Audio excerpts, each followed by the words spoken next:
오늘은 종료주일입니다.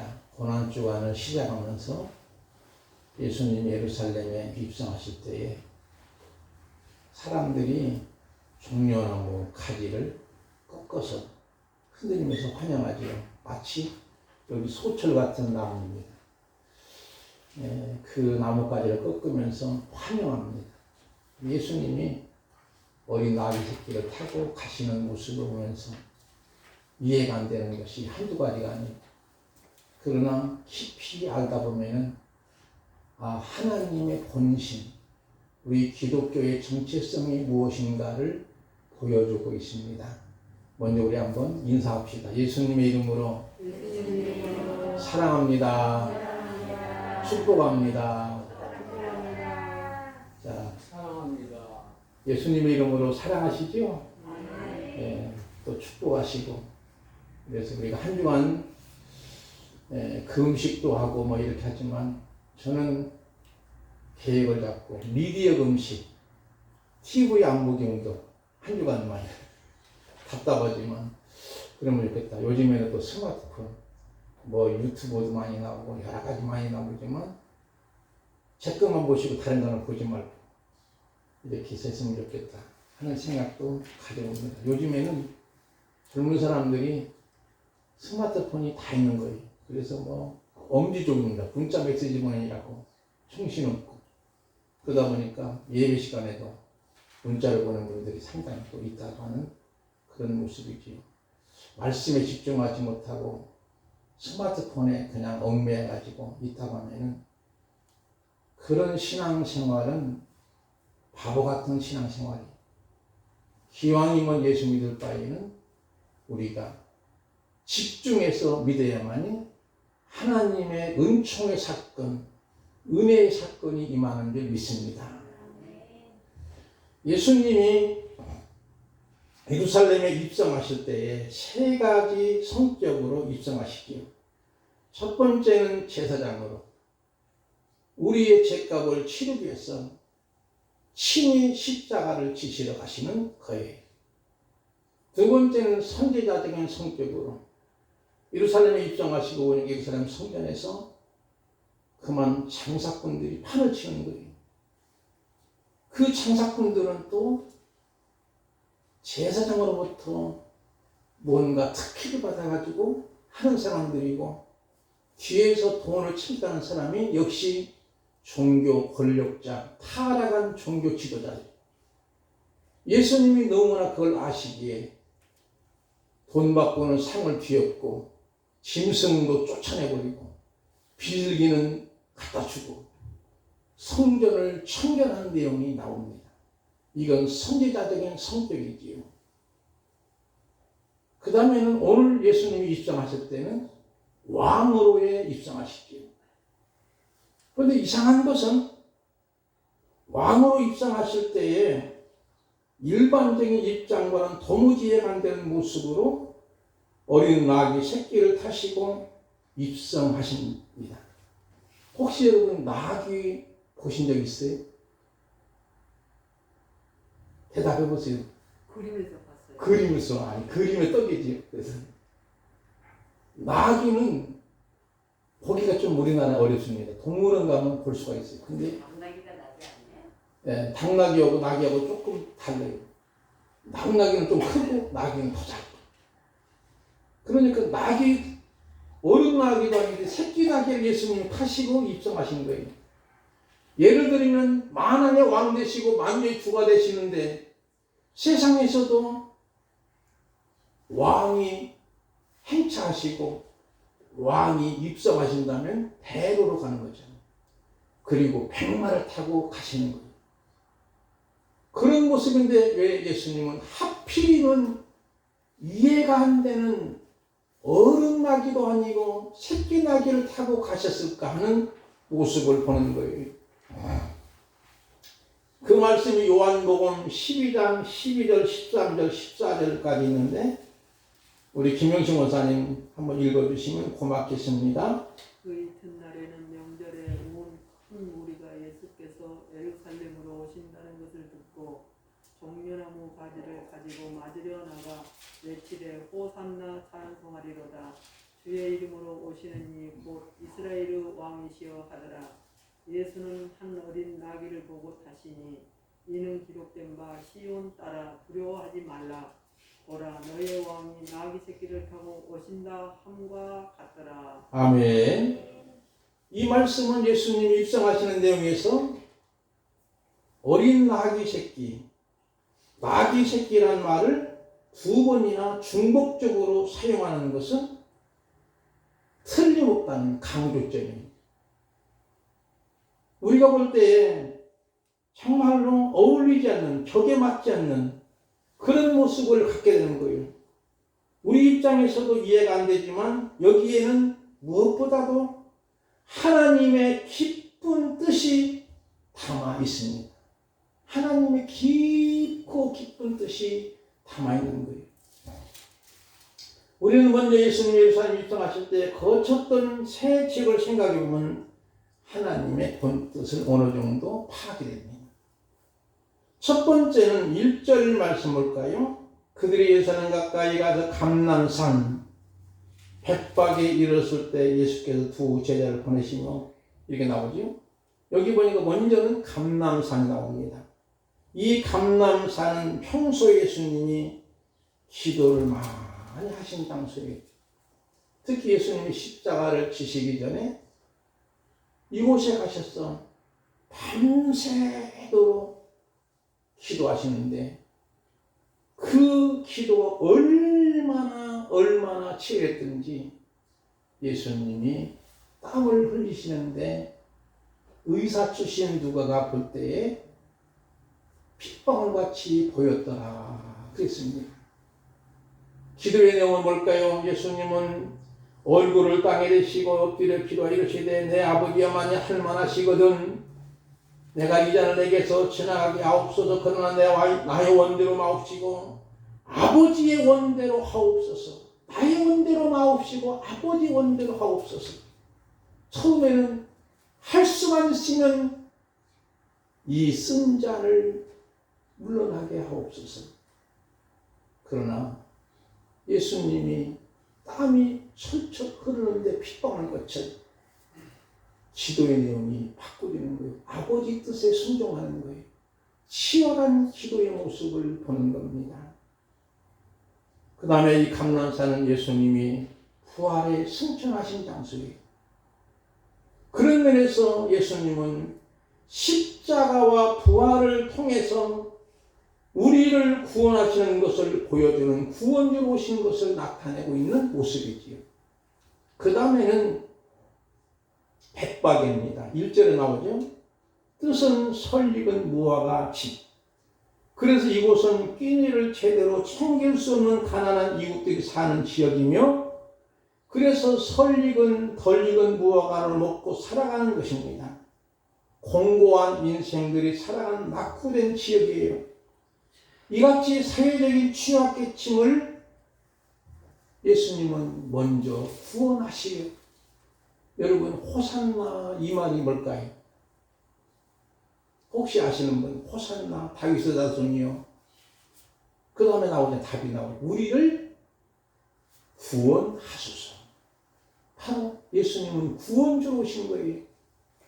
근데 예수님이 바로 이와 같이 끼니조차도 어려운 사람들, 사회적으로 소외계층, 취약계층, 외면당한 사람들, 아웃사이더 이런 사람들 먼저 구원하시려 주님이 오셨다고 하는 것을 보여주는 사인입니다.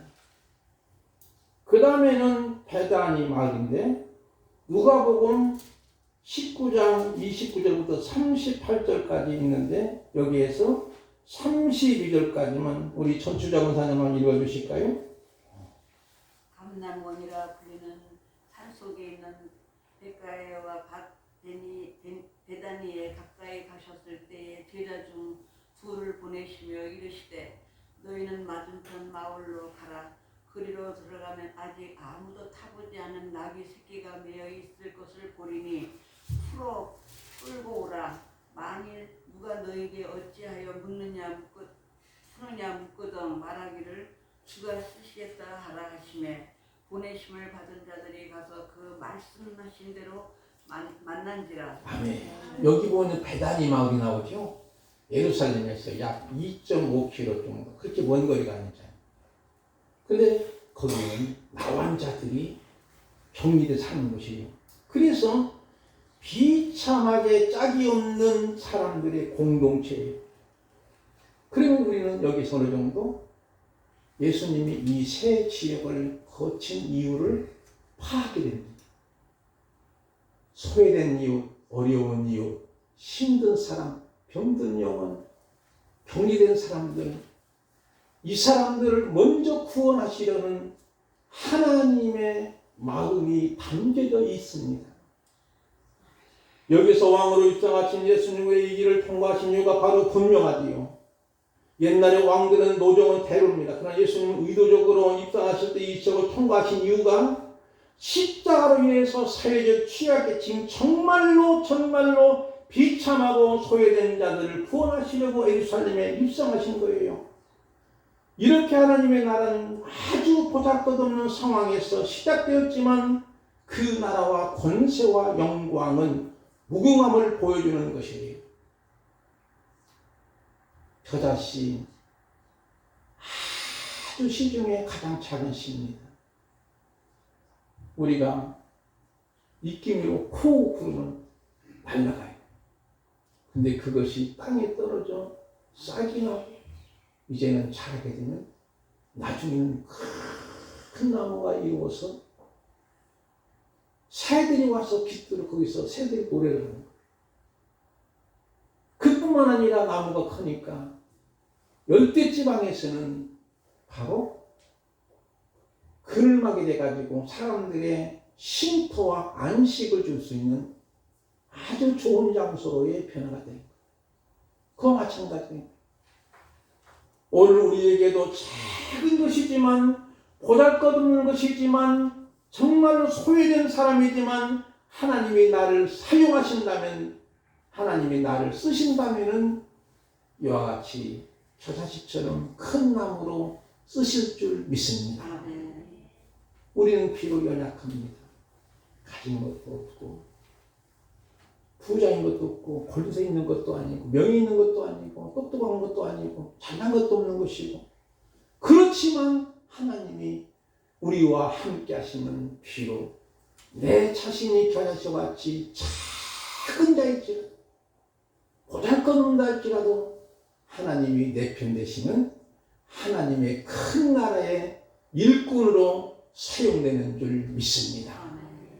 그 나라는 영원한 나라입니다.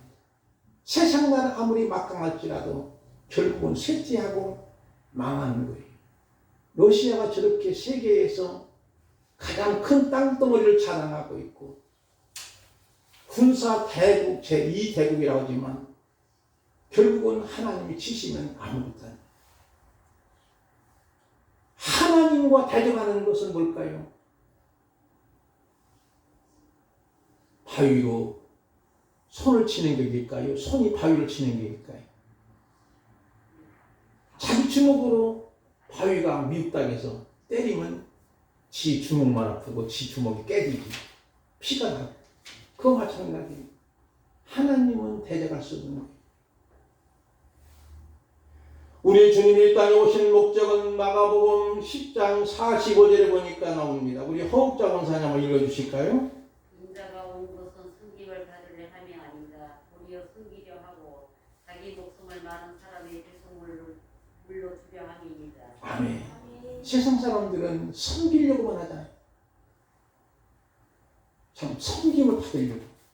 야, 내가 높은 자리에 있으면 섬김을 받아야지. 그런데 예수님은 왕이면서도 그것도 많아요. 왕이면서도 섬김을 받으라는 것이 아니에요. 도리어 섬기라고 많은 사람의 대속제물로 주려 하고 오신 거예요. 그게 예수님의 뜻이었고 예수님이 가시는 길이었고 예수님이 이 땅에 성령으로 탄생할 때부터 이미 예수님은 생명의 떡으로 오신 줄 믿습니다. 우리나라 말 그대로 번역하면 생명의 밥으로 오신 거예요. 2절 말씀 볼까요? 이르시되 너희는 맞은편 마을로 가라. 그리하면 그 메인 나귀와 나귀 새끼가 함께 있는 것을 보리니 풀어 내게로 끌고 오라. 만일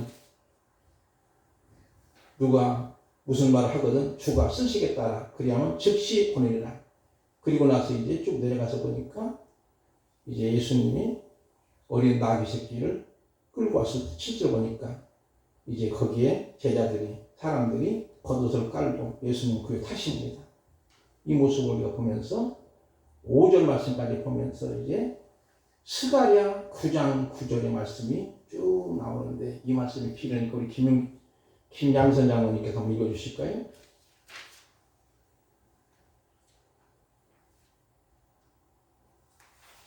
스가랴 9장 9절부터 10절 말씀.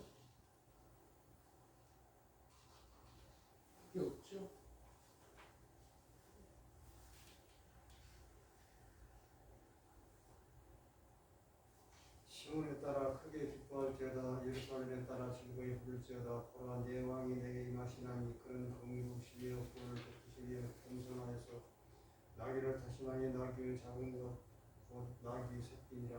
내가 에브라임의 뱀과 예루살렘의 말을 끊겠고 전쟁하는 활도 끊으니 그가 이방 사람에게 화평하지 않을 것이요 그의 통치는 바다에서 바다까지 이르고 유브라데 강에서 땅 끝까지 이르리라. 아멘. 이 말씀은 이제 예수님이 예루살렘 입성하실 때 예언된 말씀이 스가랴가 이 원문입니다. 그리고 이제 마태나 누가나 마가가 인용하는 것이지요.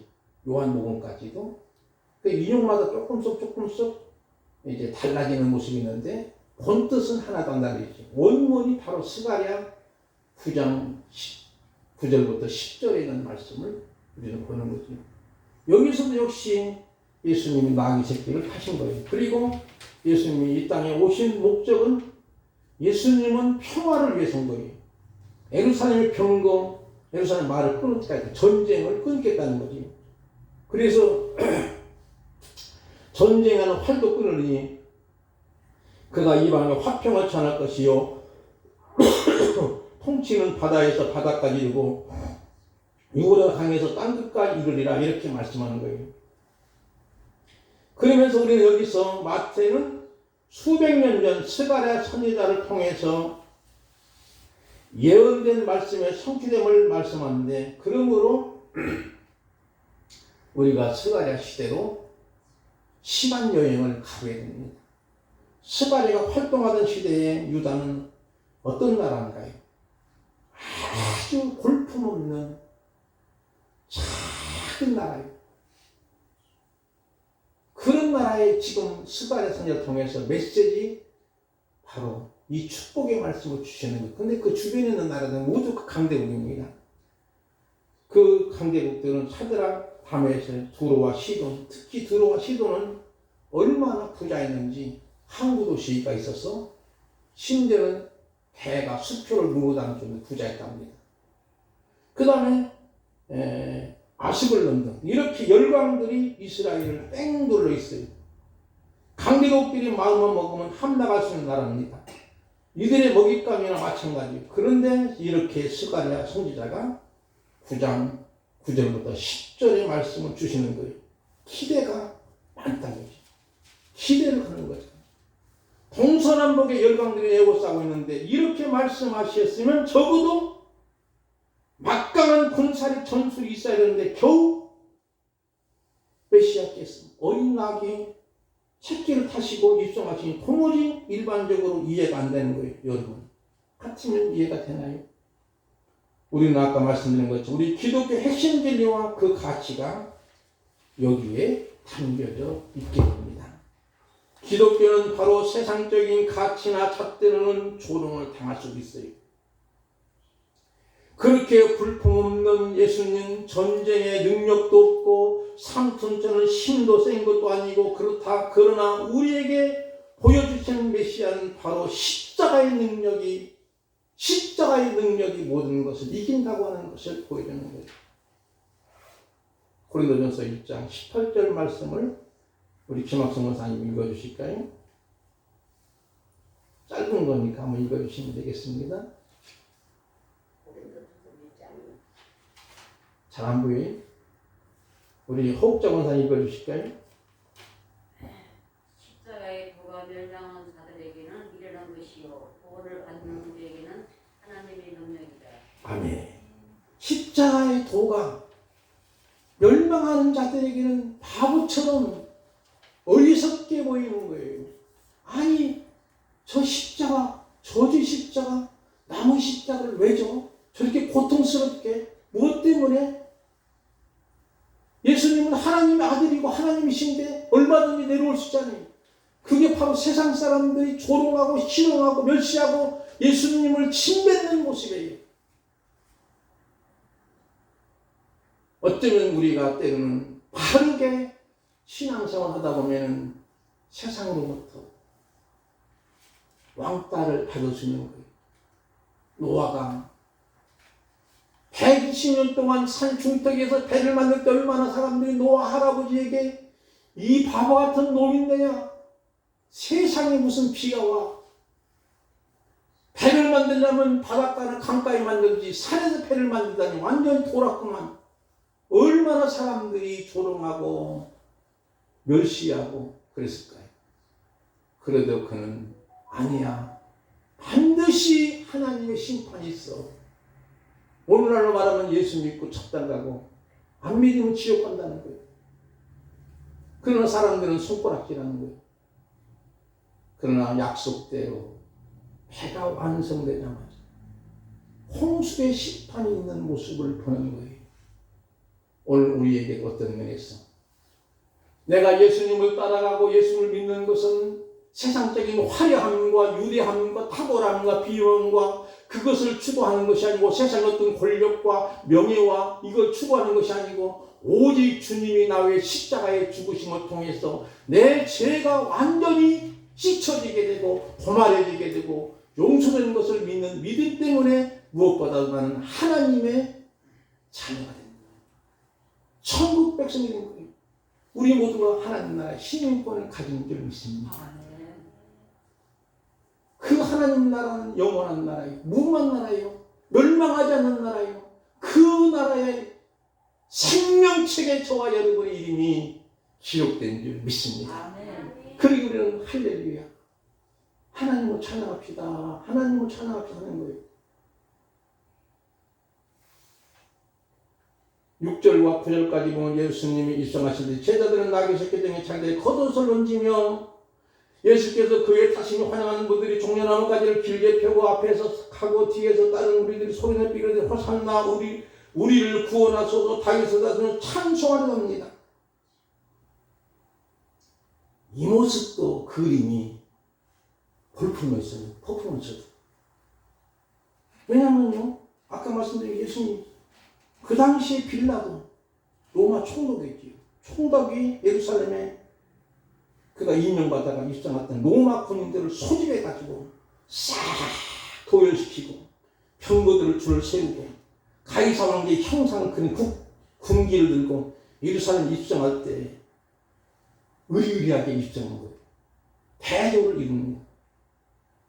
이렇게 도무지 이해할 수 없는 방법으로 입성하실 때 바로 여기에 복음의 능력이 얼마나 역설인가를 보여주고 있는 거예요. 십자가 없는 부활은 없습니다. 노 크로스 노 크라운이지. 예수님의 십자가를 통해서 우리는 역설을 배워야 됩니다. 내가 내려가는 길이 올라가는 길이며 낮아지는 것이 높아지는 것이며 깨어지는 마음이 치유되는 마음이며 화면의 영이 기뻐하는 영이며 회개한 영혼이 승리한 영혼이며 아무것도 가지지 않는 것이 모든 걸 가진 것이며 십자가를 지는 것이 왕관을 쓰는 것입니다. 우리 기독교는 역설이에요. 그런 모습을 통해서 십자가 없는 부활은 없는 거예요.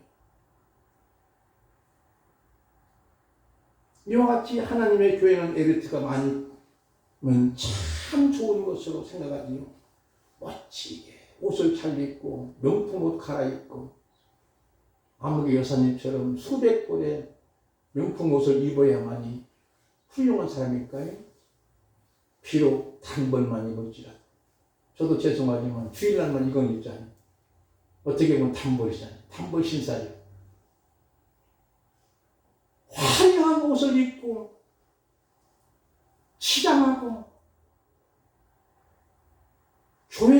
개수가 많이 모이면 막 좋은 교회로 여러분이 칭찬할 수도 있지만, 그러나 하나님을 믿는 믿음이 없으면 얼마 가지 않는 거예요.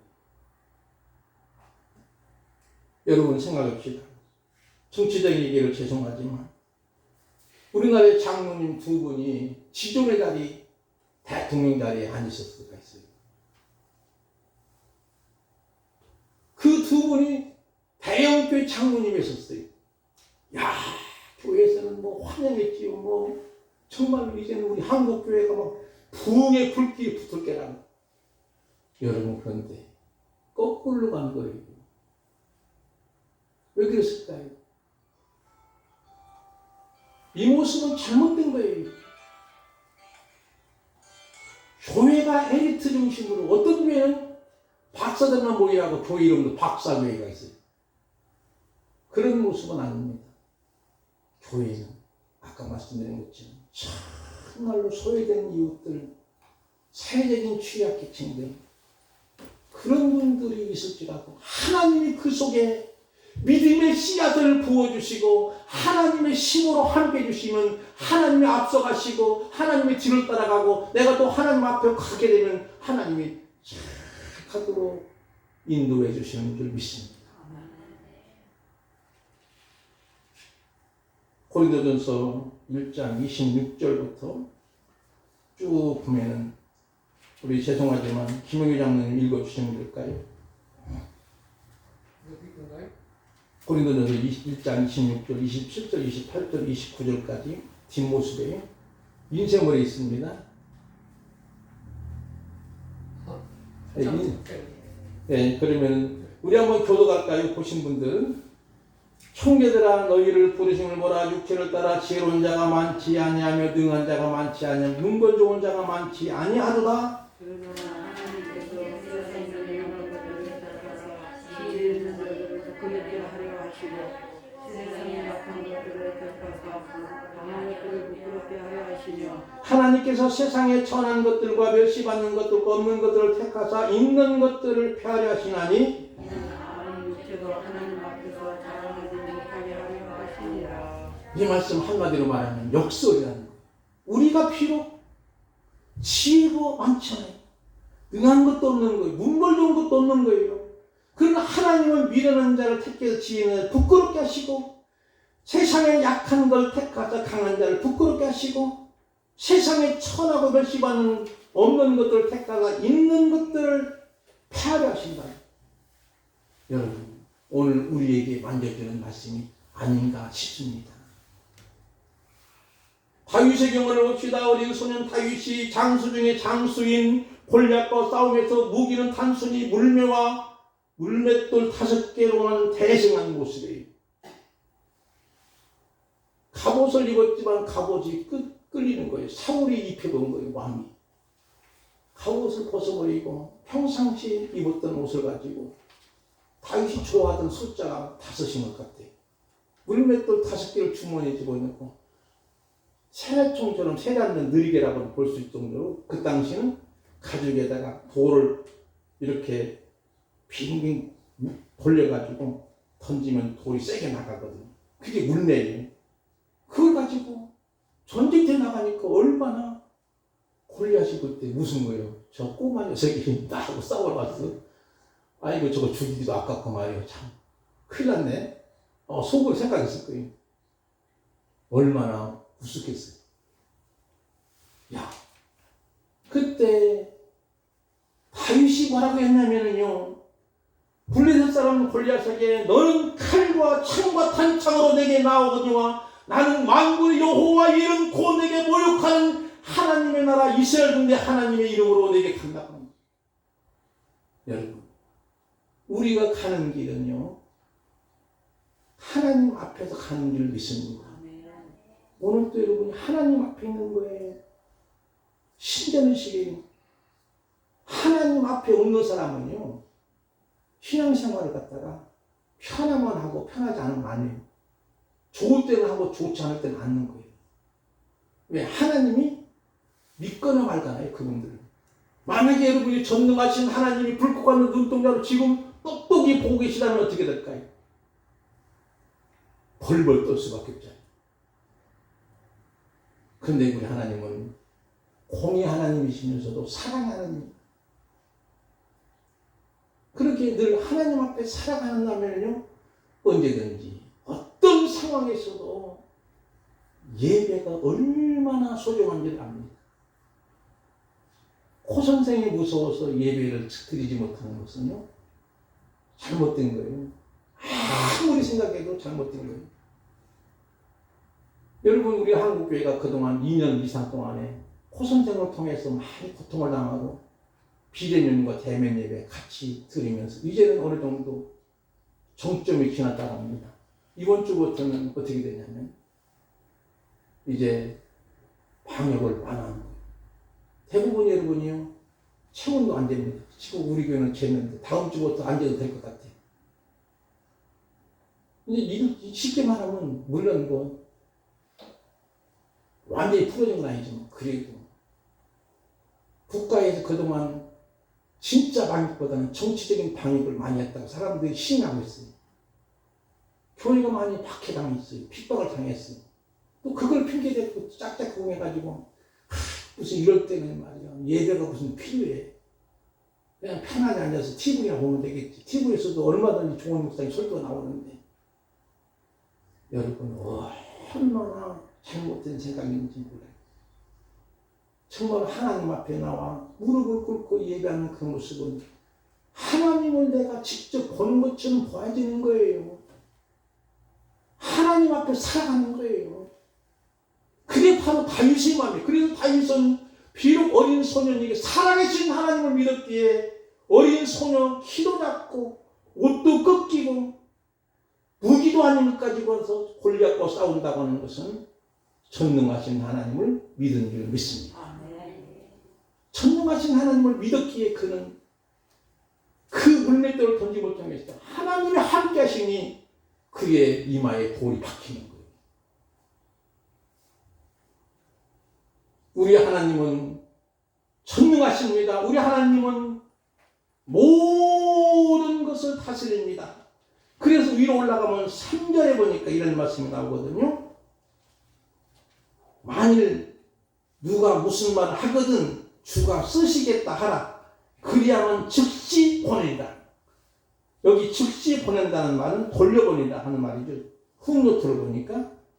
그러면 어린 나귀와 나귀 새끼를 끌고 왔을 때 누가 뭐라고 하면 주가 쓰시겠다 하면 줄 것이다. 그리고 돌려보낼 거니까 걱정 말라. 이 말 속에는 뭐냐면 쉽게 말하면 주님이 천지의 주되심을 선언한 말씀이에요. 이렇게 미모린 나귀 새끼 마저도 역사의 경영과 운영이 주님의 손에 있음을 보여줍니다. 우리 이 같은 세상에서 아브라함에게 주신 말씀을 듣기 원합니다. 창세기 17장 1절 보니까 아브라함이 99세 때 여호와께서 아브라함에게 말씀하는 이 시대에 나는 전능한 하나님이라, 아까 말씀드린 전능한 하나님이라 너는 내 앞에 행하여 완전하라. 이 말은 하나님 앞에 걸어가라, 살아가라, 이런 얘기. 내가 전능한 하나님인데 너는 내 앞에 살아가는 거예요. 오늘 우리는 언제나 하나님의 시선 앞에 살아야 됩니다. 이때 가장 안전합니다. 어린 자녀가 부모 앞에 있을 때 가장 안전합니다. 공부를 잘하는 학생은 언제나 앞자리에 선생님 앞에 있습니다. 그러나 선생님의 시선을 마주치 않으려고 뒷자리에 앉은 학생은 공부를 잘할 수 없어요. 우리가 하나님 앞에 살면 완전함을 이루게 되는데 완전함이라는 것은 완벽히 아니고 아버지 집으로 둘째 아들이 돌아온 것처럼 회복함을 의미합니다. 그래서 우리는 하나님이 내 앞에 계시고 내가 하나님 앞에 있다면 어떤 상황에서도 내게 능력 주시는 자에서 내가 모든 것을 할 수 있다고 고백하는 저와 여러분 되시기를 주님의 이름으로 축복을 드립니다. 우리 찬양 드리겠습니다. 찬송가 158장입니다.